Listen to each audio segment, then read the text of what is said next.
Good morning. My name is Dale. I'm so glad you're here with us today, especially if you're newer to Westlake, whether you're joining us online or here in the room. We're glad that you're worshiping with us today. And if you are newer to Westlake, we have an event today that is designed just for you. Immediately after the service, we have Welcome to Westlake. And if you want to find it, you just go out the doors and turn left. It'll be in the cafe where we serve the coffee. And I promise 30 minutes max. It is Super Bowl Sunday, so we will honor that time. But it'd be just great to be able to say hello to you, get to know you a little bit, and answer any questions that might be on your mind today. Well, today we're continuing our series about Hall of Famers from the Bible. We're looking at the lives of a few heroes of history, and we find them called out in Hebrews chapter 11. Many call that the Hall of Faith or the Faith Hall of Fame, and they're people who are held up as examples to us, who have not just lived by faith, but have demonstrated what a life of faith looks like. And here's how Hebrews chapter 11 introduces them. It says, "Now faith is confidence in what we hope for and assurance about what we do not see. This is what the ancients were commended for." And they lived tremendous lives of faith, and God did really amazing things through them. At the end of the chapter, it tells us who through faith conquered kingdoms, administered justice, and gained what was promised, who shut the mouths of lions, quenched the fury of the flames, and escaped the edge of the sword, whose weakness was turned to strength, and who became powerful in battle and routed foreign armies. Last week, we looked at one of them who did just that. His name was David. David was a great king of Israel. But he was a mighty warrior. He was a military genius who helped secure the nation.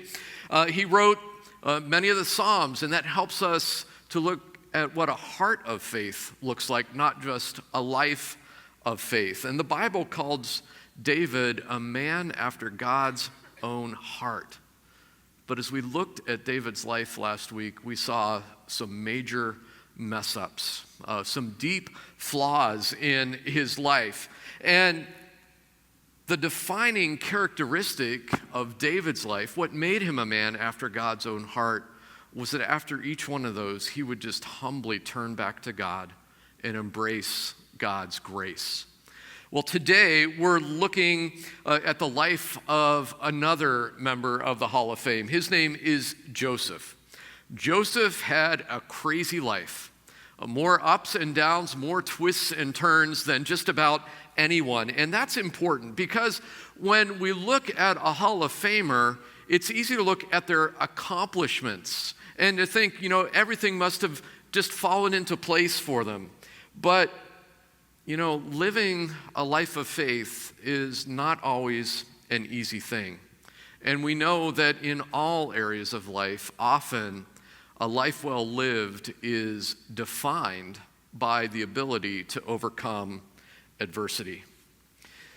In 1906, in Mobile, Alabama, there was a child born. His name was Leroy. His parents' names were John and Lula. John and Lula were a hardworking couple. They both worked multiple jobs, and they struggled to raise their family amidst the barriers, deep barriers of racism in the Deep South at that time.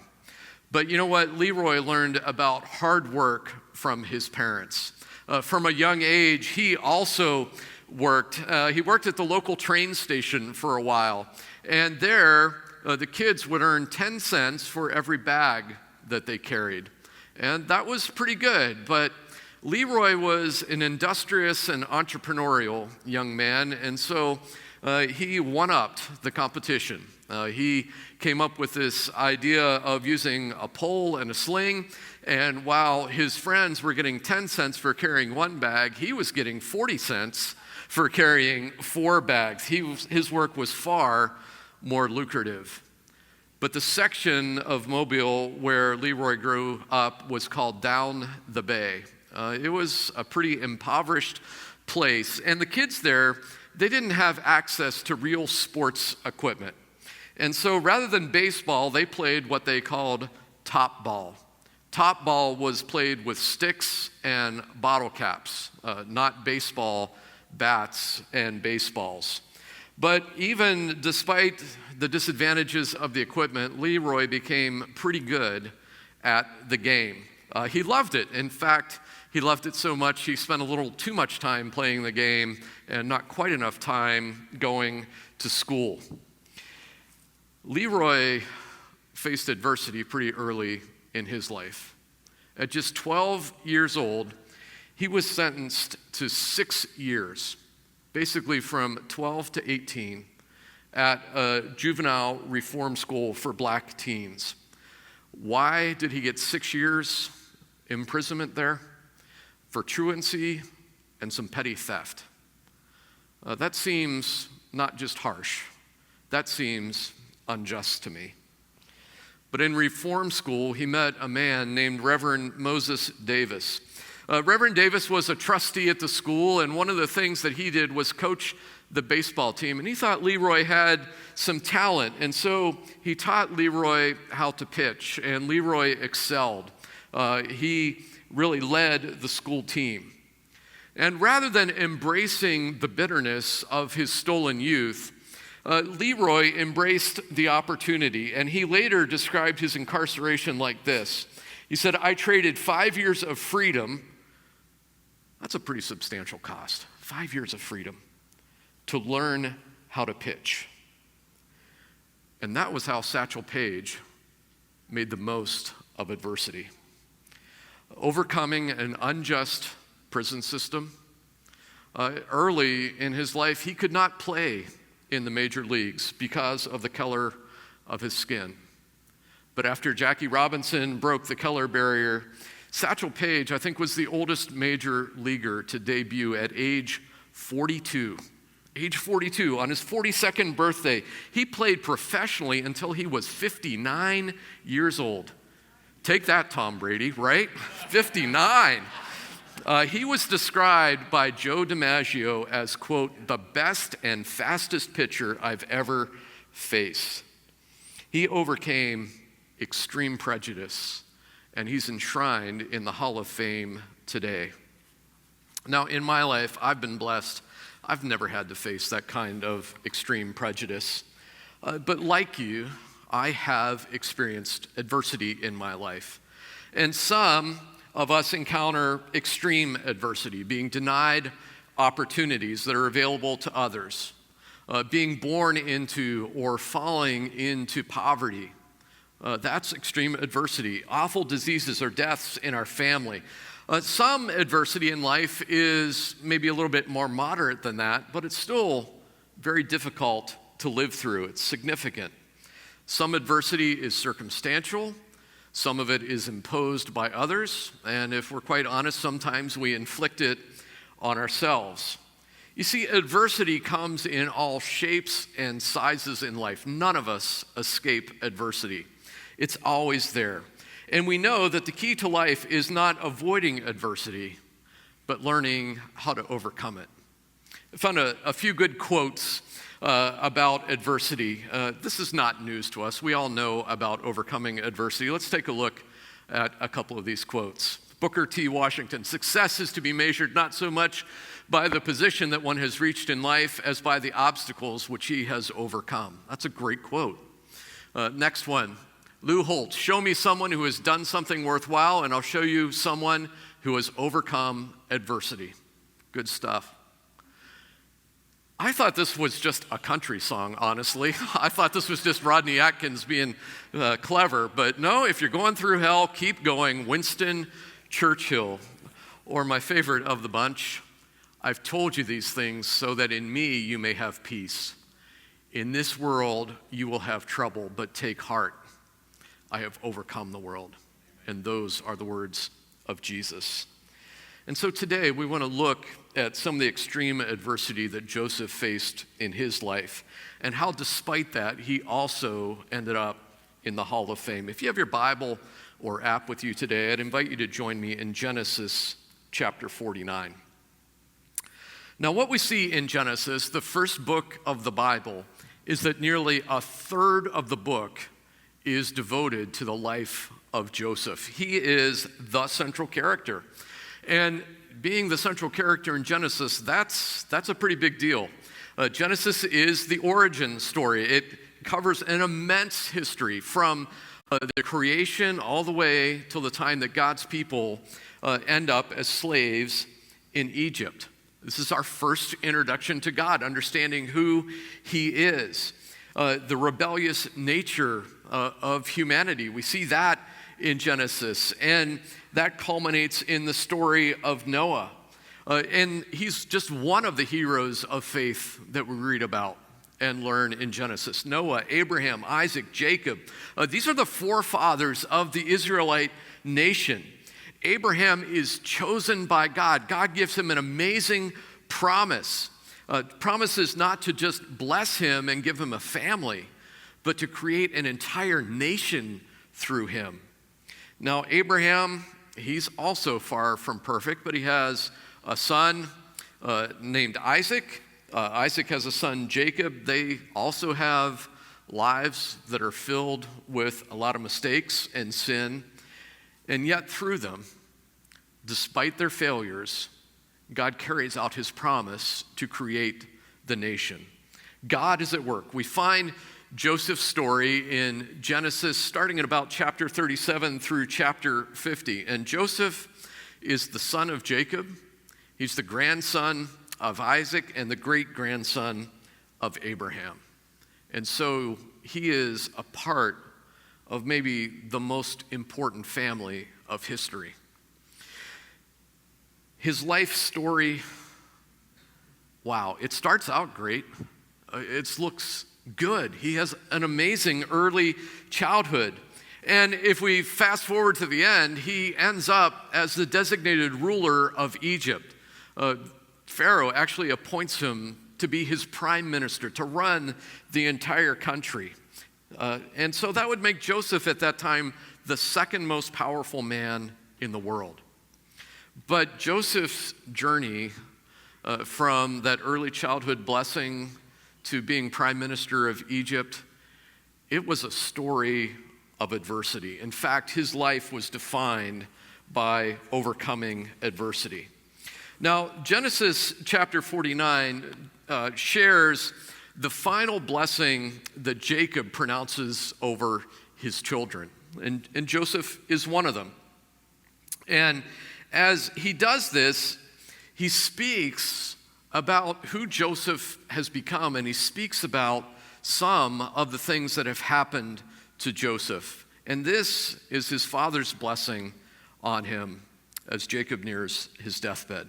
Starting in verse 22. He says, Joseph is a fruitful vine near a spring, whose branches climb over a wall. With bitterness, archers attacked him. They shot at him with hostility. But his bow remained steady. His strong arms stayed limber because of the hand of the mighty one of Jacob, because of the shepherd, the rock of Israel, because of your father, because of the Almighty, who blesses you with blessings of the skies above, blessings of the deep springs below, blessings of the breast and womb. Your father's blessings are greater than the blessings of the ancient mountains, than the bounty of the age-old hills. Let all these rest. He's saying, let all these blessings that started with Abraham, let them rest on the head of Joseph, on the brow of the prince among his brothers. Powerful words from his father. He receives not just promise and blessing from his father, but his father is passing on that original blessing, that original promise that God gave to Abraham, that through Joseph, a nation of people is going to be created. It's going to be passed down through generations. And among his brothers, he says, Joseph, you are the prince. You are above the rest. You are the primary recipient and the primary carrier of the blessing. But as he gives that blessing, Jacob also helps us to understand why it is that Joseph is qualified to carry the blessing. Because he's proven himself faithful to God. And by God's help, he's overcome extreme adversity in his life. And as he has overcome that adversity, as God has been at work in him, it has made Joseph into the kind of man who can carry that kind of blessing. Now, if you love a good story, read Genesis 37 through 50. We're going to skim over some of the highlights this morning to help understand Joseph's story, but it's an amazing story. It has more plot twists, more intrigue, more drama than most movies actually have. It's a great template of how to be faithful to God in the midst of near constant adversity. And as we read it, as we look at it, in Joseph's story, we see how Hall of Famers overcome adversity. Now, when Joseph is born, he's the 11th son of Jacob. And you could say that he was born into a complicated family. Jacob had 12 sons by 4 different women. 2 of them were wives, 2 of them were not. And Jacob, well, he stirred up some controversy. He played favorites among his wives and his children. Now, fortunately for Joseph, he favored Joseph's mother, Rachel, and favored Joseph himself. But what that created is, even though early life was good for Joseph, there was no family harmony. In fact, there was a sense of deep competition and even hatred among the family. Now, Joseph, though, as an early child, he doesn't realize this. He's growing up. He's enjoying his life. And if we're honest about it, Joseph is a bit of a punk when he's a kid. He just is.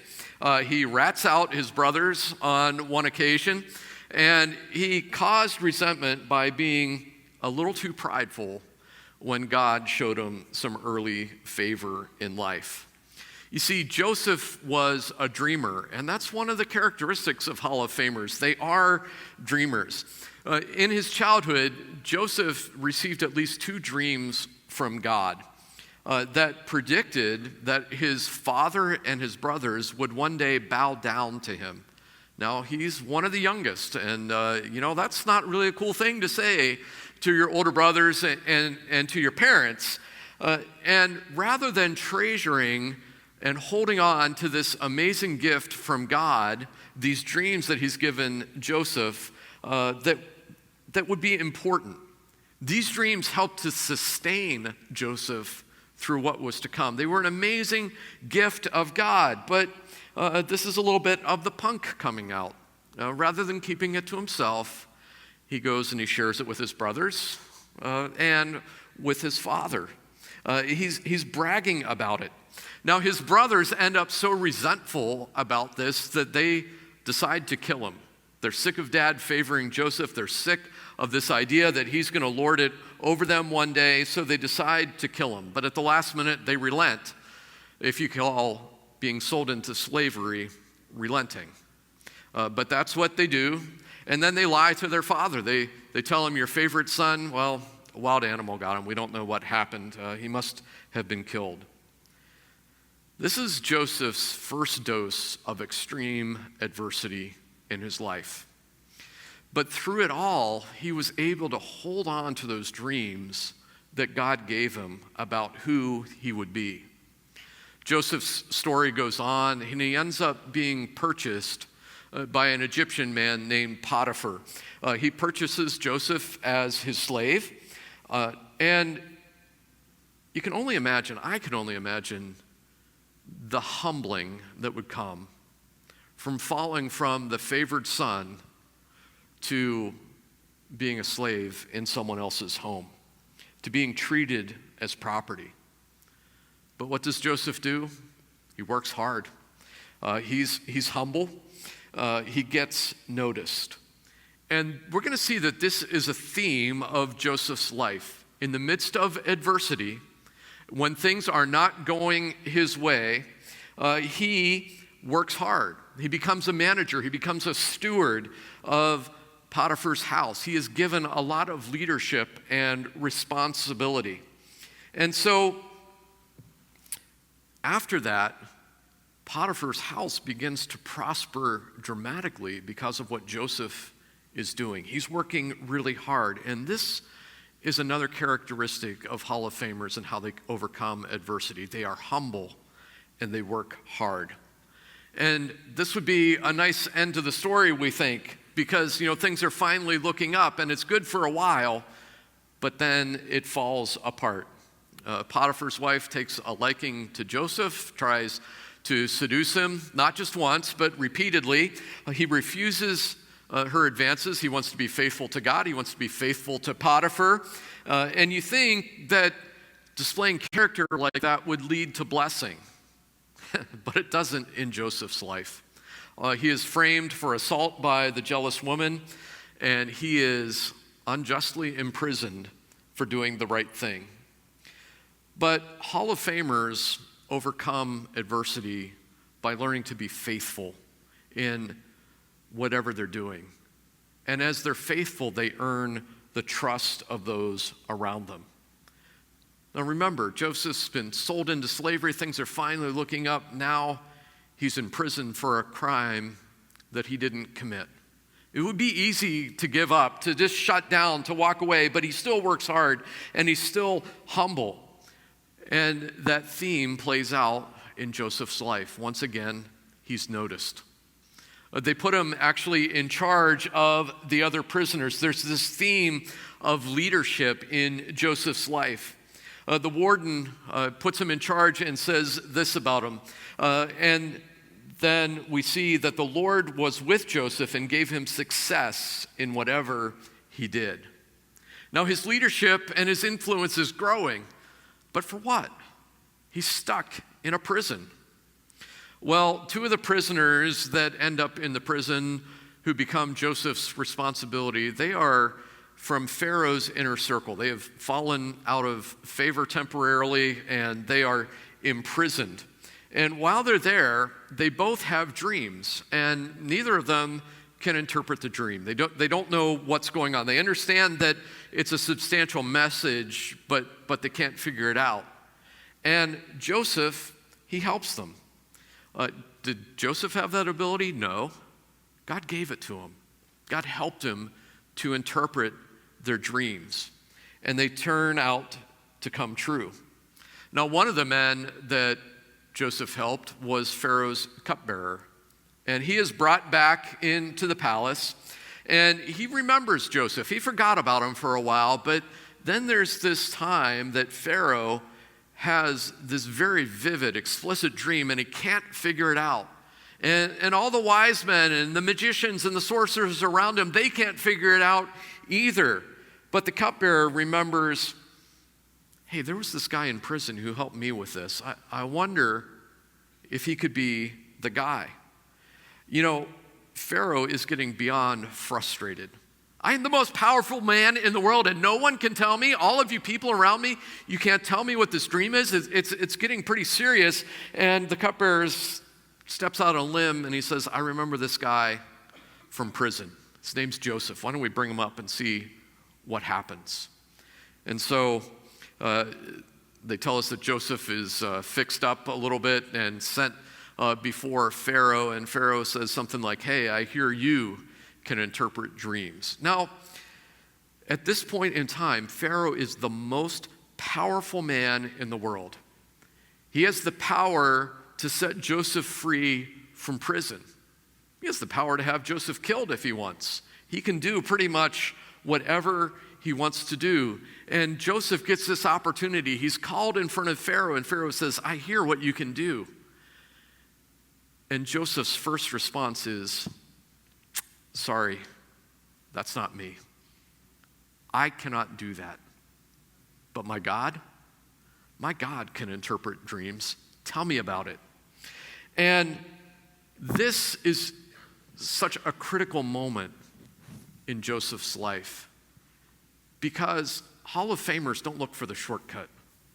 They overcome adversity by giving credit to God. And because he gives credit to God, God gives Joseph the interpretation of Pharaoh's dream that no one else can figure out. And it works out pretty well. Pharaoh is so impressed that he elevates Joseph. He doesn't just take him out of prison, but he makes him his prime minister. He puts him in charge of everything, the palace, and even the people of Egypt. And only by overcoming adversities do Hall of Famers end up in amazing places. We see this play out in Joseph's life. He has this dream, but he has to work hard. He has to stay humble. He faces adversity, but even in the midst of adversity, he's faithful and he gives glory to God, and he ends up in an amazing place. And that's not coincidence. That's God at work in Joseph's life.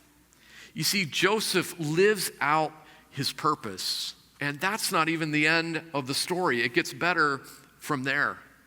Because of the dream that God gave to Pharaoh in the interpretation that Joseph had, Joseph capitalizes on 7 bountiful years. He understands Pharaoh's dream is that there's going to be 7 very bountiful years for growing crops, and then there's going to be 7 years of famine.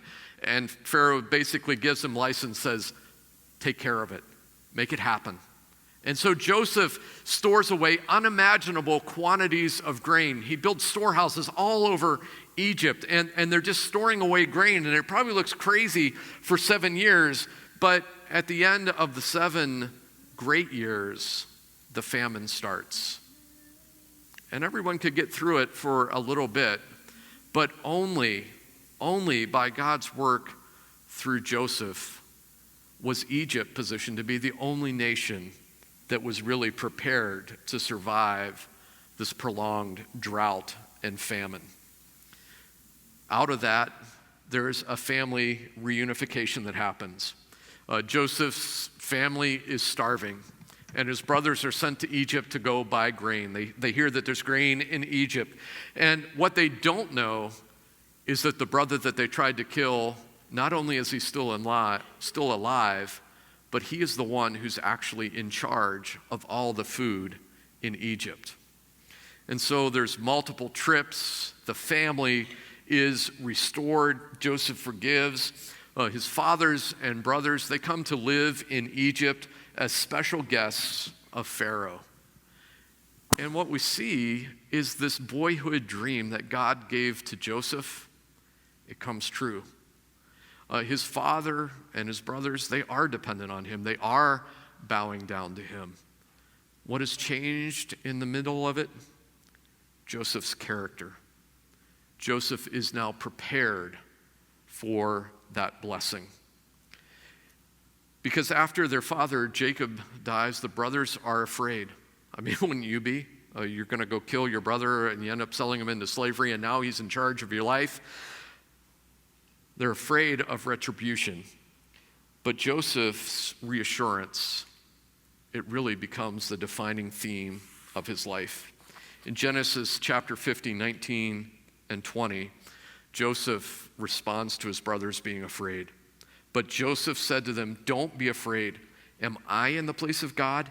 You intended to harm me, but God intended it for good, to accomplish what is now being done, the saving of many lives. So then don't be afraid. I will provide for you and your children." That is the character on display, the character that has been forged in adversity. In fact, biblical scholars call this the dominant theme of Joseph's life, that God was providentially preserving his life in spite of and through intense trial and injustice. No matter in whose hand his life appeared to be held, ultimately it was the hand of God which saved and prospered Joseph. In other words, God just didn't help Joseph to overcome the adversity in his life. God used that adversity to build Joseph into the man that he needed. And because of that, God was able to accomplish his purposes, not just in spite of adversity, but through it. Tony Stoltzfus is not just a Christian life coach, but he's trained hundreds of Christian life coaches who help people on their journey through life. One of them is my friend RJ, who's also my coach. And in his book, The Calling Journey, And we touched on this briefly last week, but we're going to dive in a little bit this morning. In his book, The Calling Journey, he uses Joseph's life as a template for what he calls our calling journey in life. Tony writes, "Today and every day you are on a journey. God is moving you through a well-defined process to prepare you to be who you were made to be and to do what you were born to do. Whether you're in business, politics, ministry, or another vocation, the path is essentially the same.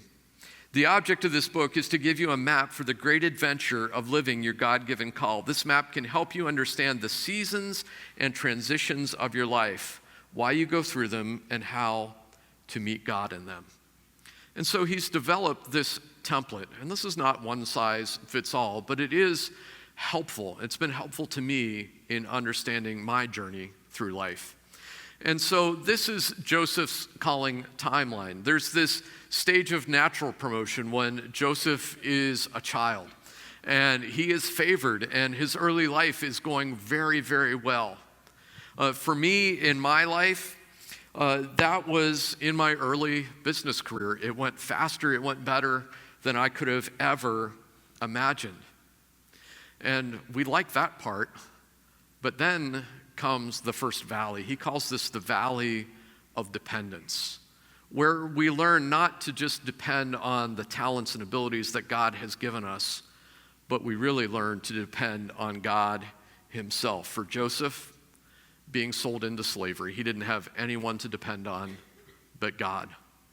For me, it was the end of my career as a tech executive. How that came crashing down, it was handing over a 3-year-old kid for brain surgery. When you get into those moments in life, you don't have any choice but to be dependent on God.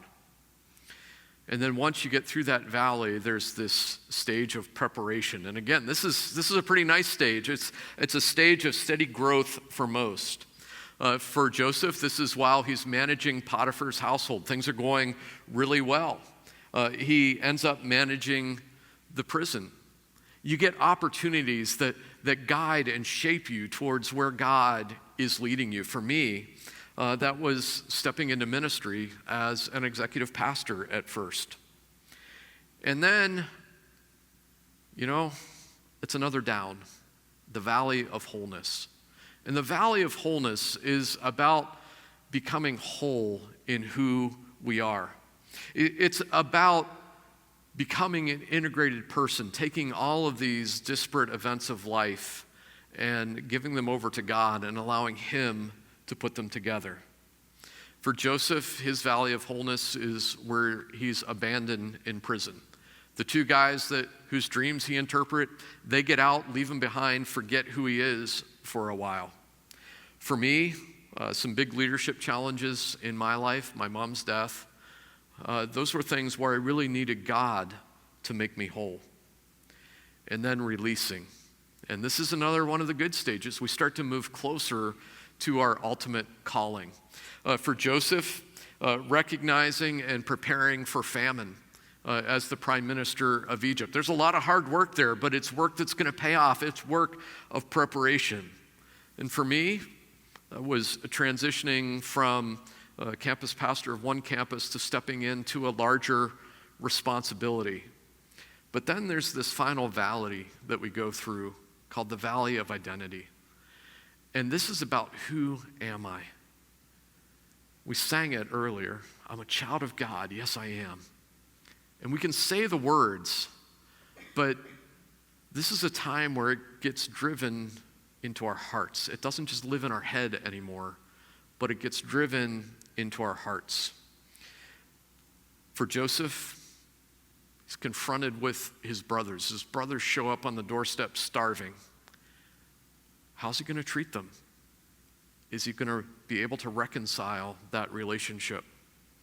For me, it was wrestling with the idea of could I be a senior pastor? And finally, there's the fulfillment stage.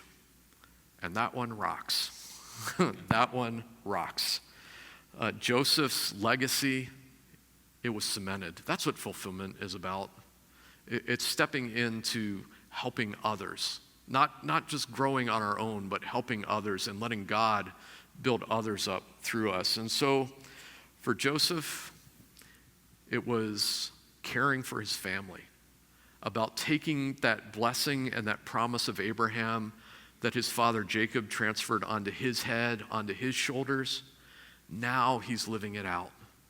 That idea that Abraham is going to be the father of many nations, now Joseph is in position, and he is the man that God needs him to be to make it happen.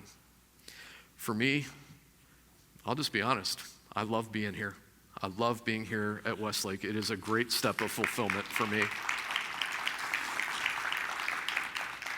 Thanks, that's pretty humbling.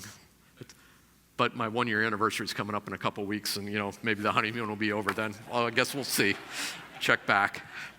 So today, I just want to give you a single action step. I mean, we've looked at characteristics of Hall of Famers, and I think we can all figure out how to use those. But if you want to discover what God is doing in your life, what God has done in your life, what he might be planning for your life, particularly how your adversity fits into the story that God is writing in your life, I would encourage you to check out a website. It's called thecallingjourney.com. And it goes with the book, but the website is free. And you can go in there and there's a tool where you can build your own timeline and start to get a picture of what God is doing in your life. And this was really important for me. I really do believe it will be important for you too. It's not a predictor of where God is taking you necessarily, but it is so helpful in putting into perspective the ups and downs and the twists and turns of life. If you do it, you might just get some amazing insight into what God is doing in your life. I just want to encourage you. Live like a Hall of Famer. What made the people in Hebrews 11 Hall of Famers was not themselves. It was allowing God to work through them, about partnering with God. Like we saw with David last week, embracing God's grace when we mess up, turning back to him. And as we saw today, how with God's help, you don't have to be crushed by adversity. You don't have to be destroyed by it. You don't even have to be held back by it.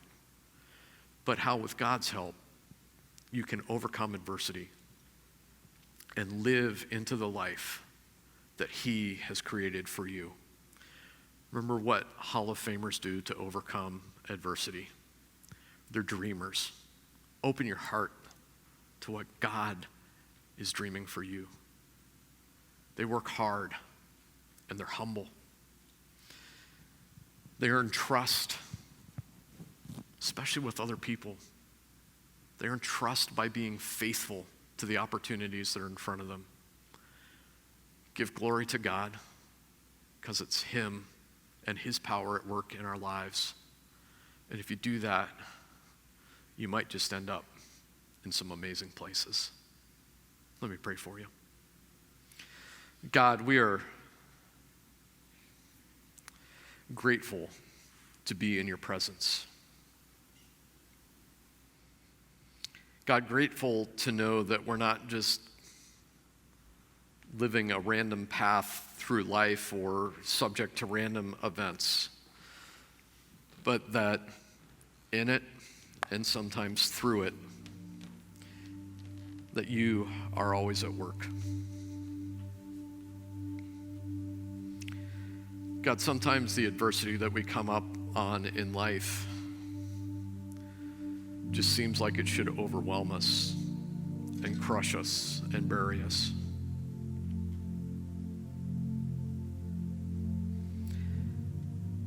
And God, as I stepped up here and as I stand here this morning, my heart is just heavy for those who have experienced the death of loved ones, who are in the midst of pain and loss, who are working through that even right now.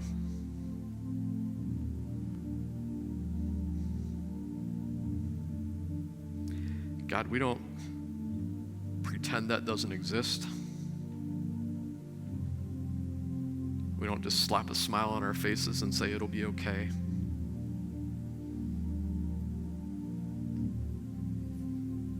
But instead, there are just times where, like a child, we need to fall onto your shoulder. You crawl up in your lap. Just come undone and say, God, this is too much for me.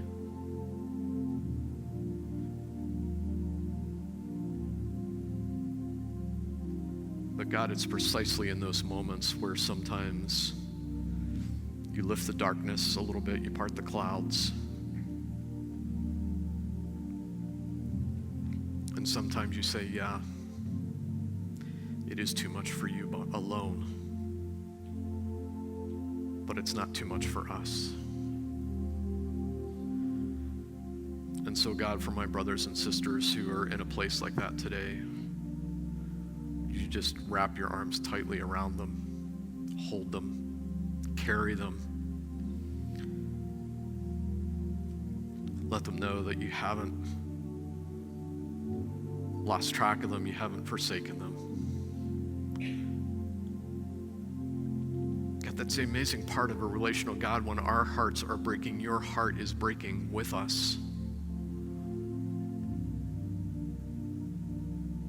And so, God, in the certainty of your love and your goodness, even in the midst of the deepest pain of life, would you pour out your peace and your presence and your power on us today? And God, I just pray for those who feel like they're trapped in life. Maybe it's trapped in one of those valleys that we talked about. Maybe it's trapped in circumstances. Maybe it's a lack of clarity or even confusion about what's next. That God, in each of us, you'd help us to understand that we're not defined by our past. We are defined by who you are. As Fran said, we are defined by whose we are, and we choose to be yours today.